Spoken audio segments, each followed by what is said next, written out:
Hello, 7.5 now is method of partial fractions.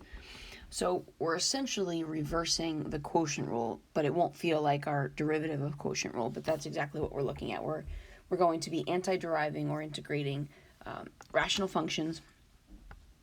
Sometimes they will be proper, sometimes they will not be proper. By definition, a proper rational function is where the degree in the denominator is larger than the degree in the numerator. So you can see at the bottom, there's one example of a proper and two different examples of not proper rational functions. So we're going to go through 6 different examples in this section to show all of the different types of cases.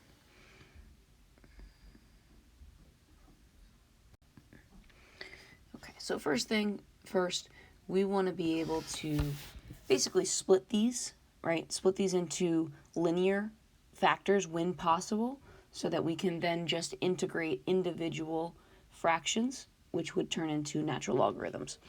So the most basic form is when I can factor a quadratic into 2 distinct factors, because then I can rewrite this integral first as the factored form. And before I can actually split the integral up, I want to look at these partial fractions and I want to figure out what my numerators would be. So I can say that 1 over x minus 5 times x minus 2 equals some constant, or numerator a, over x minus 5 plus some constant b over x minus 2, right? We can break them apart through addition, but we need to figure out what a and b must have been. So the first thing I want to do is multiply through by the denominators to cancel them out. So on the left, I would be left with just 1. And if I multiply by x minus 5, x minus 2 everywhere, right, the first fraction would be a times x minus 2. And the second fraction would be b times x minus 5. So now my job is to figure out, what each a and b are equal to. So if I pick 2 and evaluate at x equals 2, that will zero out my a term. And I would have 1 equals a times 0 plus b times 2 minus 5. And this would end up being b equals negative a third. And now I'll go through the same process to figure out what my a is going to be. So now I'm going to choose 5. And then I would have 1 is equal to a times 3 plus b times 0. And a is equal to positive a third. All right, so then, because we already had those corresponding coefficients, right, and if we think about now, we have this integral that is split into 2 integrals of integral of 1/3 over x minus 5 dx plus integral of negative 1/3 over x minus 2 dx. And now we just have natural logs, essentially, right? They're 1 over x's or 1 over u's inside, but they're linear. So those 1/3 and negative 1/3 could have been pulled out in front as coefficients, and they will now. So 1/3 ln absolute value of x minus 5 minus 1/3 ln absolute value of x minus 2 plus c is my final answer. Okay, so I was able to factor the denominator, break apart into separate fractions with linear denominators, and figure out what my numerator constants would be. Second example,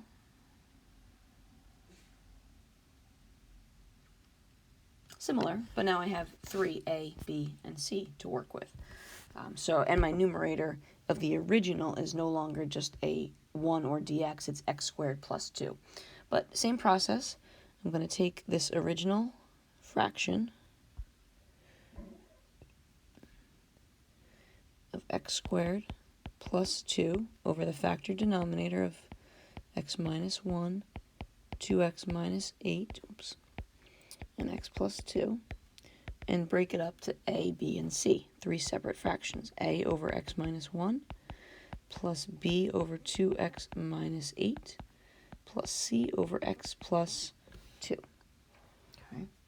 Multiply through by the denominators, leaving me with x squared plus 2 is equal to a times 2x minus 8 times x plus 2 plus b times x minus 1 times x plus 2 plus c times x minus 1, 2x minus 8. Okay, so now for each of the a, b, and c, I can use the zeros. I can use the roots. X equals 1, and that's going to help me figure out what a is going to be. So I have x squared, I have 1 squared plus 2 equals a times 2 times 1 minus 8, or negative 6, times 1 plus 2, or 3, plus 0, plus 0, right? Both of the b and the c terms have x minus 1 factors, so they would zero out. So we have 3 equals negative 18a, so we end up with a equals negative 1/6. Okay, same process now. X is going to equal 4. So I have 4 squared plus 2 equals a times 0 times 6, or just 0, plus b times 3 times 6 plus 0. So we get 18 equals 18b, and b is 1. And then lastly, we can use negative 2. So we would have negative 2 squared plus 2, or 6, equals 0 plus 0 plus c times negative 3 times negative 12. So then we would have a 6 equals 36c, so 1/6 equals c. All right. So again, when we break up these integrals, we're breaking them up into linear, negative 1/6 over x minus 1, 1 over 2x minus 8, etc. So when we integrate them, they end up just being natural logarithms. Okay.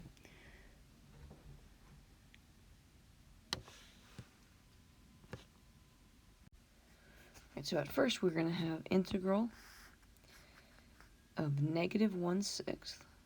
I'll put the negative 1/6 out in front for the a, dx over x minus 1 plus b is 1, so integral of dx over 2x minus 8 plus c is 1/6, so 1/6 integral of dx over x plus 2.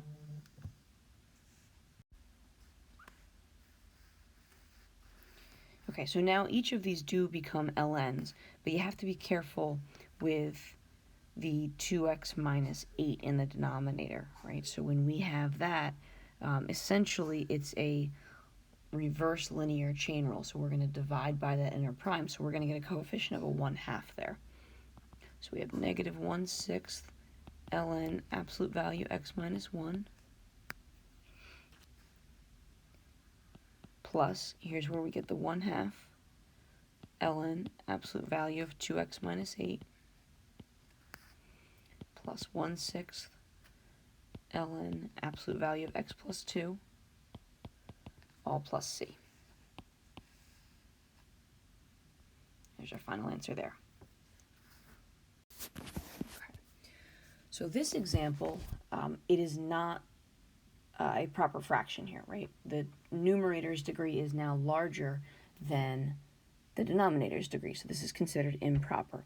So we need long division, right? We need to simplify this to figure out what the proper fraction is that we will then factor and break apart and use partial fractions for. So I'm going to do x squared minus 4 dividing into x cubed plus 1. So x squared goes into x cubed, x times, and we have x cubed minus 4x.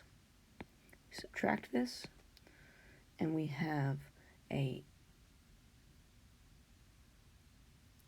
4x plus 1 as our remainder, essentially, right? Because we cannot divide any longer. Okay.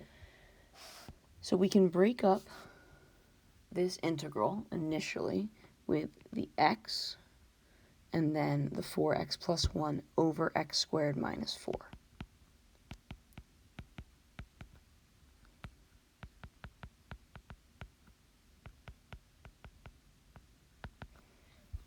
Okay, so the first integral of just x dx, we can antiderive reverse power rule and have our 1/2 x squared. The second one, I'll add the plus c at the very end. The second one, 4x plus 1 over x plus 2, x minus 2, we need to use partial fractions for. So I'll do that as side work. So 4x plus 1 over x plus 2, x minus 2 is equal to a over x plus 2 plus b over x minus 2. Divide through by your denominators. So 4x plus 1 equals a times x minus 2 plus b times x plus 2. Use 2 and negative 2 to cancel out a and b and solve for each of them.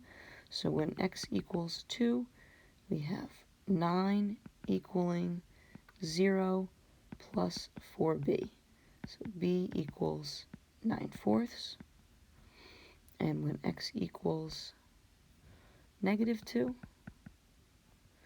we have negative 7 equaling negative 4a plus 0. So a is 7/4. Okay. So then we would end up having 1/2 x squared plus 7/4 ln absolute value x plus 2. This one is totally linear with no coefficient there, so I don't have to do any chain rule. And then 9/4 ln absolute value x minus 2, all plus c. So that one worked out pretty nicely. Okay, here we have a repeated linear factor. Okay. So we need 3 fractions again. We have 3x minus 9 over x minus 1 times x plus 2 quantity squared equaling a over x minus 1 plus b over x plus 2 plus c. The book uses b1 and b2 here. It really doesn't matter. Over x plus 2 quantity squared, right? We have to think about what could have this problem been to create the common denominator of what we have. Okay, so splitting it up to one of the factors of x plus 2 and then both of the factors of x plus 2 squared. Okay. Multiply through by the denominators, and we have 3x minus 9 equaling a times x plus 2 quantity squared plus b times x minus 1 times 1 of the x plus 2's plus c times x minus 1. So we are going to be able to find a and c using the same method that we did before. So if I use x equals 1, then I'm going to have negative 6 equals 9a plus 0 plus 0. So a is equal to negative 2/3. And if I use x equals negative 2, then I'm going to have negative 15 equals 0 plus 0 plus negative 3c. So c equals 5. Now I'm going to take A and C and put them into the second line of work that I have there.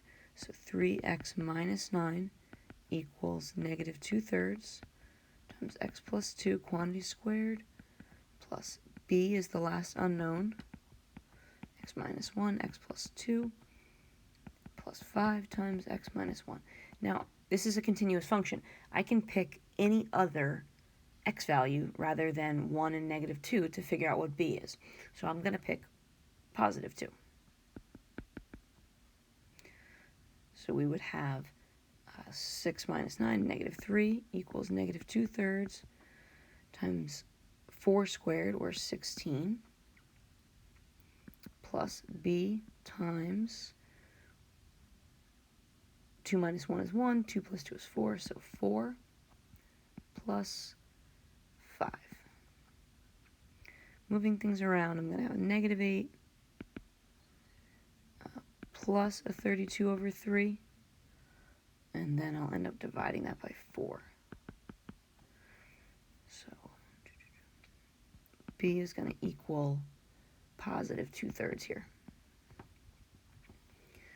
Okay, so I take all of that. 2 of the 3 of them are straightforward ln's. The third one I need to be careful, right, when it's the repeated factor. Now I would need to bump that to the numerator. It's no longer an ln, it's just a reverse power rule. It's a chain rule here because it's a linear chain, but it's an x plus 2 quantity to the negative second power. So I don't use an ln there. I would just add 1 to the exponent and divide by the nu. So I would have my a is negative 2/3, so negative 2/3 ln absolute value x minus 1 plus 2/3 ln absolute value x plus 2 plus 5, I'm just going to write it as an integral for now, integral dx over x plus 2 squared. All right, and we're thinking of this as integral of x plus 2 to the negative second dx. So I'm adding 1, dividing by the nu, and if I had a linear coefficient here, right, if it was like 2x plus 2, I would also have to divide out by that 2. In this case, it's just going to become x plus 2 to the negative 1, divide by the negative 1, technically divide by the 1 that's in front of the x. So you just get negative 1 over x plus 2 plus a c for this integral.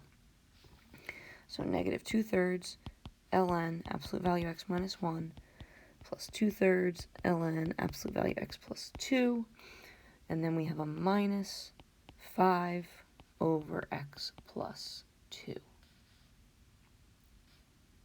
plus c.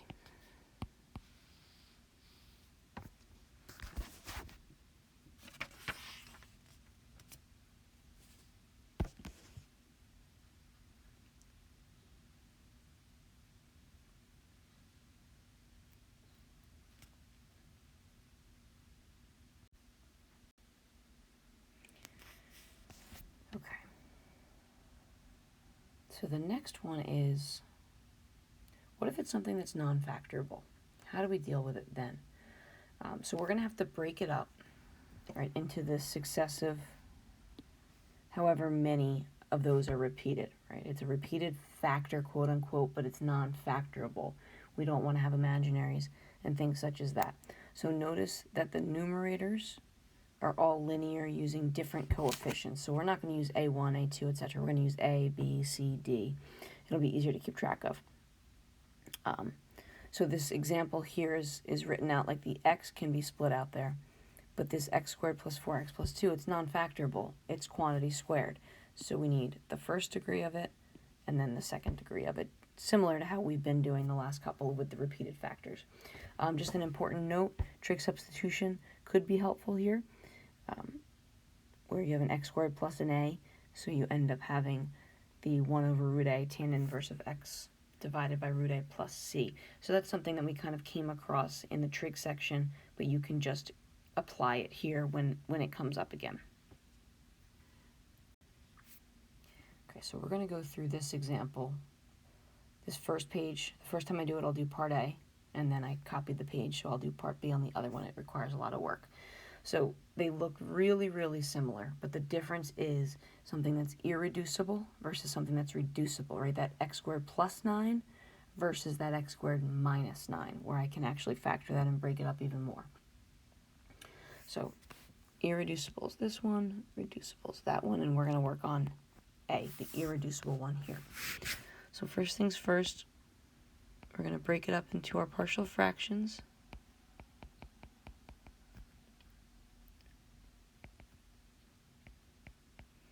So A over x plus 3 plus, this is where we're going to write bx plus c. We need a full linear term over the x squared plus 9 because it's a quadratic there. Okay. Multiply through by the denominators. We get a times x squared plus 9 equals, plus bx plus c times x plus 3. So similar to before, usually there's one variable that you can find with no trouble, and if I plug in -3 for my x, let's see what happens here. I'm going to have 18 equals a times 18, and I'm going to have a 0 over here, so a equals 1. Great. We weren't able to solve for bx plus c here. X squared plus 9 will never zero out, so there's no factor that I can plug in and therefore find b or c. But I'm going to take a equals 1, the information I found, and replace the a here.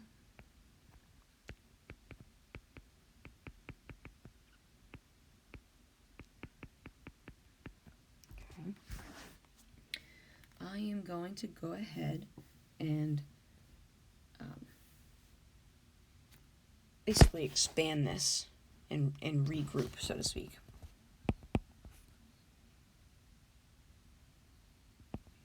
So I end up with 18 equals x squared plus 9 plus bx squared plus 3bx plus cx plus 3c. Okay.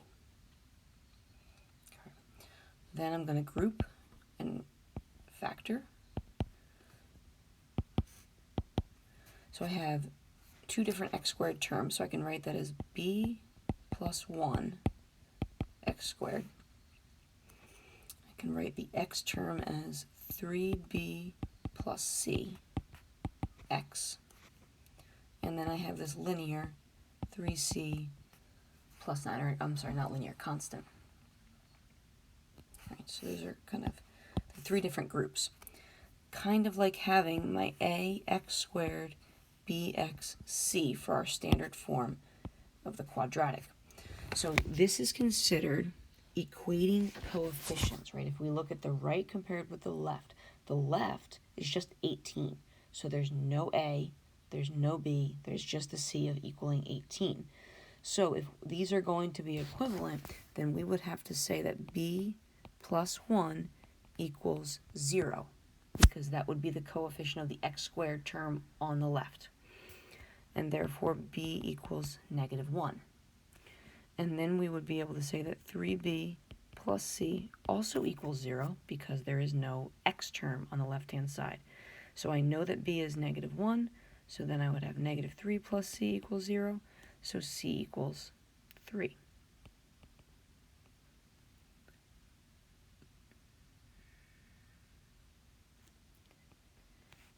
The other way I can prove that this is also going to be true, the constant, right, 18 has to equal 3c plus 9. So then 9 equals 3c, and c again equals 3. So that's a nice confirmation there. All right, so I have my three variables, well, numerators I'll call them, and I can put them back in. And again, we're only doing a, so ignore b right now in this problem. And at first I would have ln absolute value of x plus 3, right? That partial fraction's no issue. And the second one, we're going to write as an integral still. We have negative x plus 3 over x squared plus 9 dx.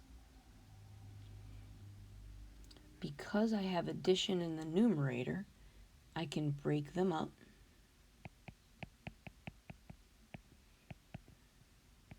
Like this. This is supposed to be a 3.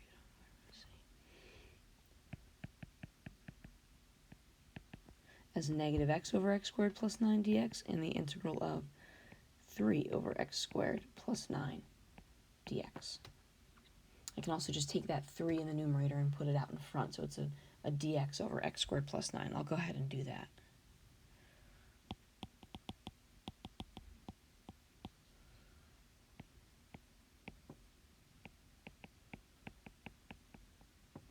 Okay, so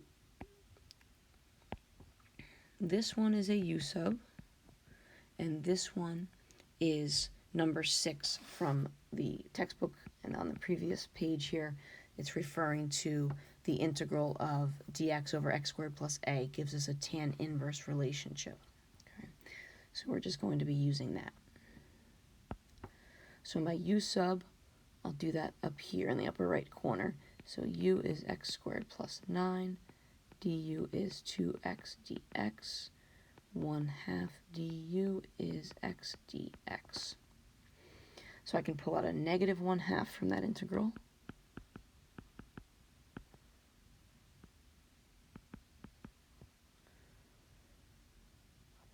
And I'll have negative 1/2 ln absolute value, right? It becomes just a du over u now, which would integrate to an ln u, which is ln x squared plus 9 for this one. Absolute value x squared plus 9. And in this case, I don't need the absolute values, right? Because x squared plus 9 is always positive. And then the last one, fitting it into the rule of number 6 from the book, my a is 9.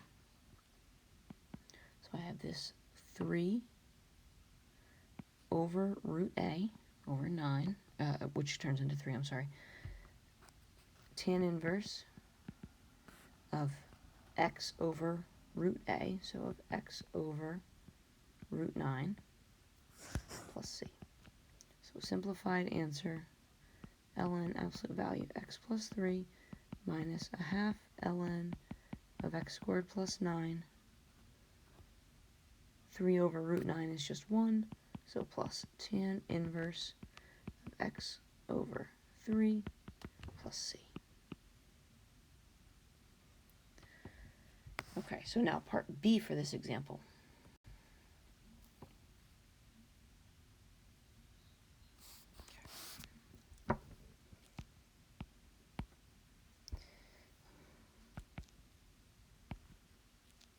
So now it is factorable, but it gives us this repeated factor. So we have x plus 3, quantity squared, and x minus 3.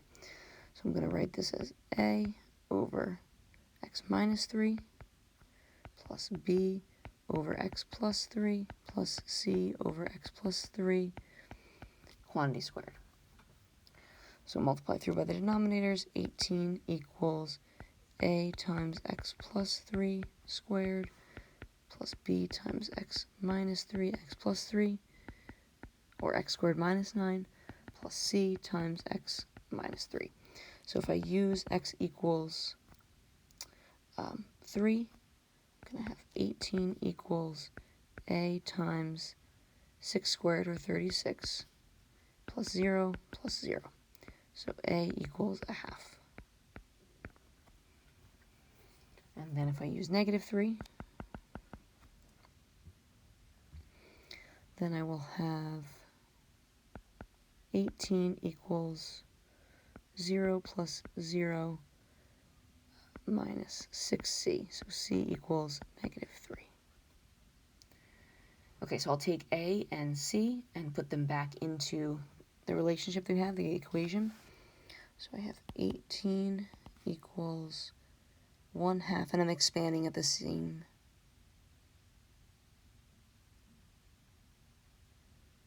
Oh no, I'm sorry, I don't have to expand this one because I'm going to be able to just plug in with a value rather than those equating coefficients.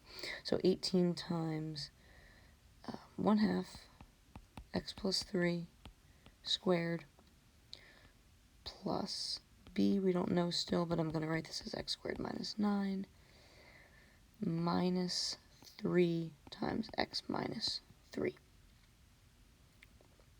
Okay, so now I can pick any other x value besides 3 and negative 3, so I'm going to pick 2 again. So I have 18 equals 1/2 times 5 squared plus b times 4 minus 9, or negative 5, minus 3 times negative 1. So that's a plus 3, so if I subtract it, I have a 15, and then I'm subtracting over 12.5, and then I'm dividing by a negative 5. So 15 minus 12.5 is 2.5, or 5/2, dividing by the negative 5, so I'm going to get b is equal to negative 1/2. Okay, so I have my a, my b, my c. The first two fractions are linear, so they are just ln's, linear in the denominator, so they turn into ln's. The third one is where I have a squared, so I just derive that, or anti-derive that, using reverse power rule. So I'm going to get, a is 1/2, so 1/2 ln, absolute value, x minus 3, plus negative 1/2 ln, absolute value of x plus 3, and then I would have plus c, which is negative 3, integral of dx over x plus 3 squared, or x plus 3 to the negative second power. Okay. So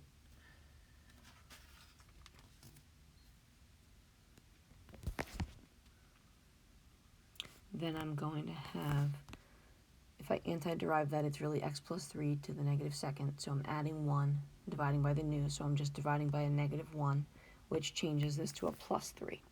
So we have 1/2 ln, absolute value of x minus 3, minus 1/2 ln, absolute value of x plus 3, plus 3 over x plus 3, or times x plus 3 to the negative 1 power, plus c.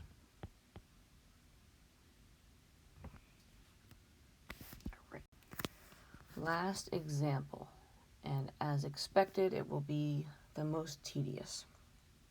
All right. So we have the repeated quadratic factor here. Okay, so it's not only is it the repeated factor, but inside of it is nonlinear, x squared plus 2. Start the same way.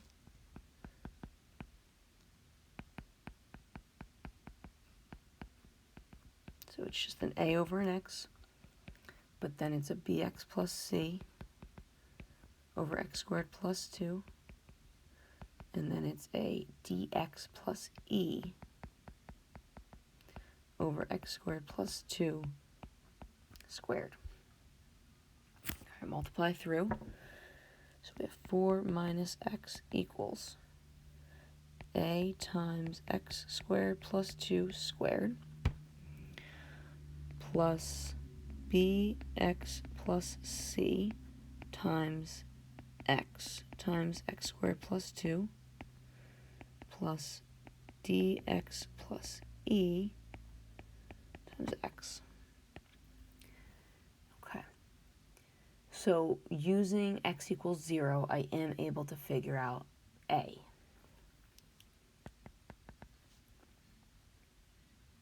So then we have 4 equals a times 4, and plus 0 plus 0. So a is equal to 1. Okay. So take that, put it into the previous relationship, expand everything, group everything, and factor to see what the coefficients are. And then we are going to equate coefficients from the left to the right to solve for the remaining constant terms, constant coefficient terms. Okay, so we have 4 minus x equals, a is 1, so x squared plus 2 squared is going to be x to the 4th plus 4x squared plus 4. I'll just use parentheses now. Plus, we have a bx plus c, and it's really being multiplied by x cubed plus 2x. So that is going to give us bx to the 4th plus cx cubed plus 2bx squared plus 2cx.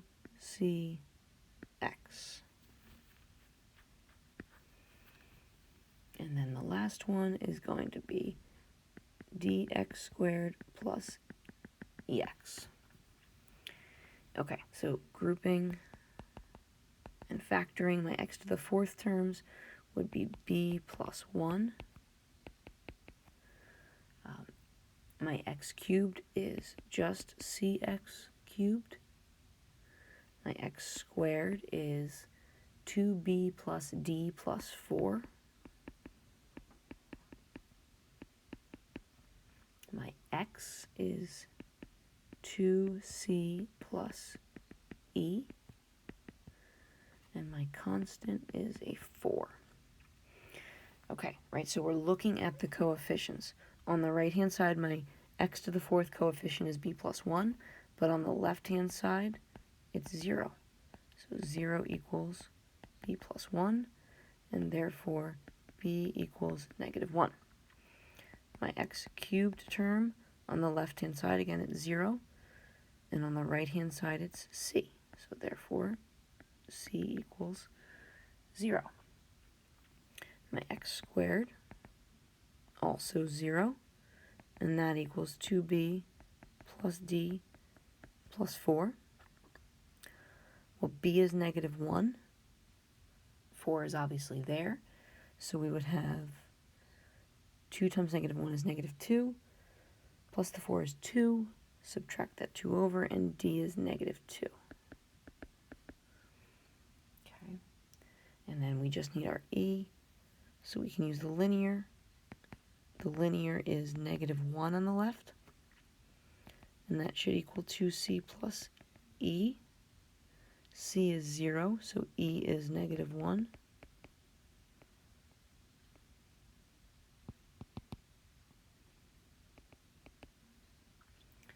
And then the constant equals the constant. The 4 equals 4. That matches up. Okay. So we have our A, B, C, D, and E. So I'm going to start up here. I'll change colors so it doesn't blend in. The first fraction can be anti-derived right away. A is 1, so we would just have ln absolute value x. The second and the third fractions are more complicated. So we are going to have, let's see, b is negative 1, c is 0. So we have integral of negative x over x squared plus 2 dx. So that's going to be a u sub. And then the second one, dx plus e. So we have negative 2x minus 1 over x squared plus 2 squared dx. And that is going to be a trig substitution with tangent and secant. Okay, so our first u sub, we can take out the negative to begin with. U is x squared plus 2, so du is then 2x dx. Divide by the 2, so I'm going to have a negative 1/2 out in front, ln absolute value u, or x squared plus 2. Now the second one, before we get into the trig substitution, we do have to split it. I'm going to pull out a minus 1. And then I'm going to have, right, the 2x and the 1, I can break apart into two separate fractions. So I can have minus the integral of 2x over x squared plus 2 squared dx, and minus the integral of dx over x squared plus 2 squared. So that last one is where the trig's coming from. The first one is where it's just another simple u sub. So let me copy down everything again.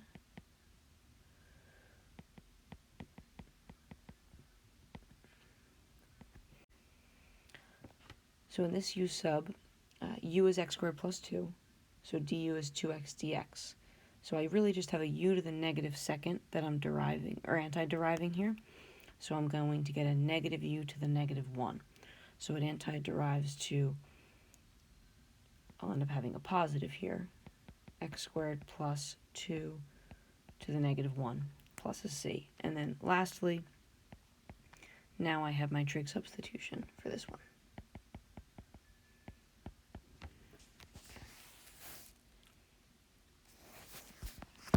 So I can use x equaling root 2 tan theta.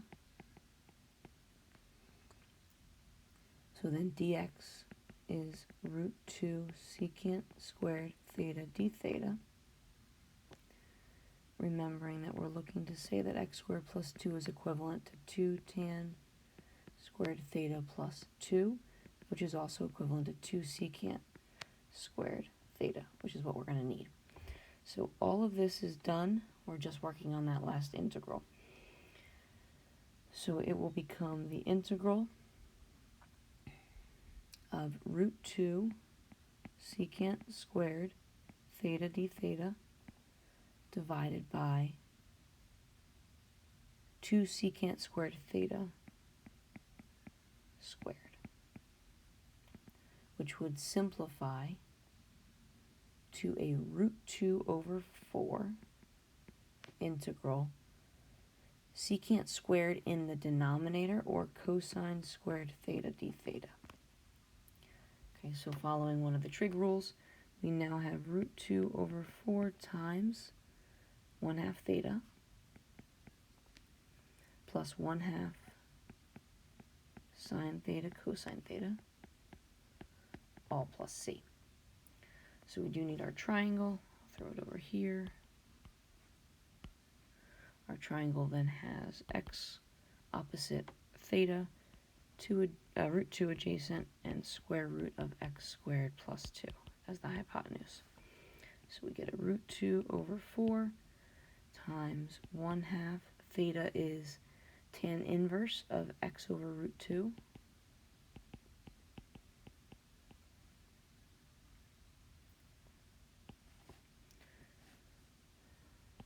Plus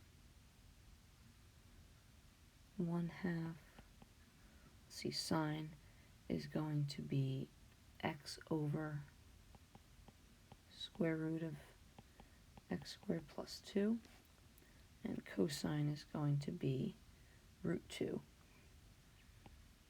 over square root of x squared plus 2, sorry, it's getting sloppy, plus c. Okay, so I'm going to clean it all up and put it into my final answer now. So I have ln absolute value of x minus 1/2 ln, I can drop the absolute value signs here, x squared plus 2, plus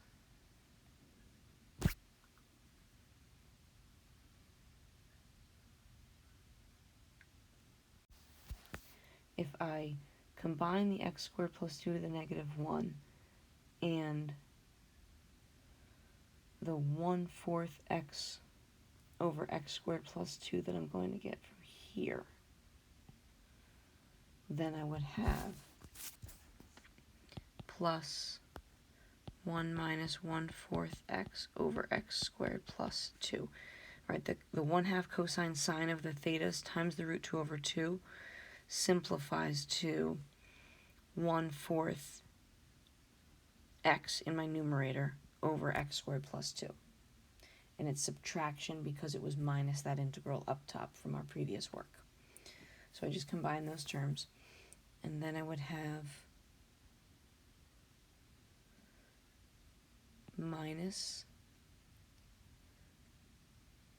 root 2 over 8, or I could simplify that, 1 over 4 root 2, tan inverse of x over root 2 plus c. So certainly a very, very messy problem. It starts with something that's semi-factored, but it has quadratic that I can't continue to factor anymore. And I needed to completely break it apart using quadratic factors, repeated quadratic factors. And once I found my a, b, c, d, and e, I split it up into integrals, which required a couple of u subs along with a trig sub, and then pulling it all back together.